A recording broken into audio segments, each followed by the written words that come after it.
About a year ago, I tried to become the world's best shipbreaker, but due to some unfortunate circumstances, I ended up in second place. I have to set that right, so today I will show you how to become the world's best shipbreaker by absolutely stupid means. So last year, I used explosives to push macro exolabs into the barge, and I got second place. If this doesn't make any sense, you probably haven't played the game or watched the video. But as I'm a very kind and considerate YouTube ethereal person being thing, I will explain. Basically, you have two holes and one bed. This is not a joke, stop being horny please. The two holes are split up into a furnace and processor. Forget about these two, we won't need those. Well, maybe a little at the start, but Then onto the bed. Or, in other words, the barge. This is where you push computers, chairs, storage bins, terminals, fuel tanks, and also nuclear reactors. Every tiny part of the ship has a certain value, determined by its weight. So for example, you have 1 kilogram of nanocarbon, and the nanocarbon price per kilo is 20 bobucks. So, you guessed it, your piece is worth 20 bobucks. Anyway, as the most expensive parts of the ship go onto the barge, you can use a very smart tactic to gain the advantage over your other low-life shipbreaker colleagues. The tactic is called barge pushing, and is super effective and fast. However, barge pushing unfortunately got patched last year. Watch last year's video if interested. So, the only fast way to make money is patched, and the leaderboards only really look at money. So how can I get first place? Only option here is, I'll have to play the game. And so I did. I just used heavy cargo geckos and salvaged them in under 50 minutes. Easy. After a while, 2 days, I was 60th place. And had about 1 billion of debt that still needed clearing. This would take a while. Or would it? I learned over my 130 hours in this game that you can use light objects to push way heavier objects. So I got to thinking, how can I use this to my advantage? And I got to testing. Don't think this one has solar arrays. Which gives me less room to fuck up.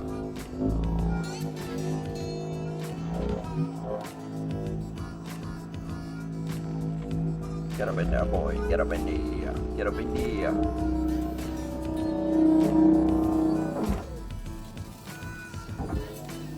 Now push the backside in a little bit more.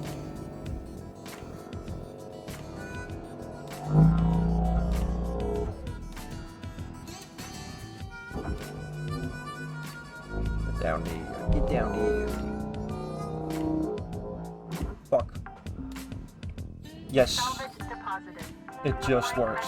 All of this just works. It's not, I'm not kidding. It just works. Rewards assigned. It just works. It just works. It just works. And again, it just works. And then I found it. The utility arms can hook around the high gain antennas, and I would just fly down to the barge and pull on the arms, forcing the ship along with it. And surprisingly, this worked incredibly well. I flew through the top 100 to 3rd place in under 2 hours. But as you can see, I wasn't there yet. I still had to make about 400 million bobucks. And with a break and some more grinding, I got closer and closer, and finally, wait, what the fuck is going on here? The leaderboard just won't update, and it's probably due to this. Take a good look at the numbers. Minus 860,000. And now let's go to no revival. 860,000. So that's pretty weird, right? So there's probably a max to the number you can get. And I don't know how you can reach that, because I've tried pretty much anything to get there. Like half salvaging a ship, logging out and in again to get the leaderboards to update. Doesn't work. It just stays the same fucking number. I've literally salvaged like 20 more ships in the time I was stuck underneath him. In this case, I just imagined the devs sitting around the table like, So you know how we have like this idea for a leaderboard? yeah, pretty cool idea. Well, what if people could get higher on the leaderboard every season by clearing debt? Yeah, that sounds pretty good fun. idea. But this is really good idea. Just hang on, guys. This is a real banger. We will have a limit, so the person getting to minus 860 million will have first place forever. Why would you do that? That sounds so What's the stupid and purpose makes of it? no Why? sense at all. Frank, remember who you're speaking to. I'm sorry, boss. Please don't fire me. You're lucky you can code, Frank. Meeting over. Get to your desk. Now.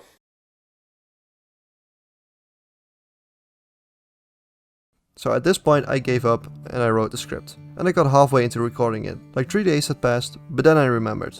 There was this one guy in No Revival who clearly cheated, or I don't understand what No Revival means. He had more debt cleared than the guy in first place on standard mode. My thoughts were, how if there's a limit, somewhere around minus 860 million, are the first players still managing to be a couple thousand apart? When you make more money than the limit, it would not count the value and pretend like you didn't make anything. So I had to do a couple shifts, where I make a million or less, and let's see that first place. Let's go! Finally! Holy fucking shit! That took way too fucking long. And why the fuck is the leaderboard this fucking stupid? What the fuck?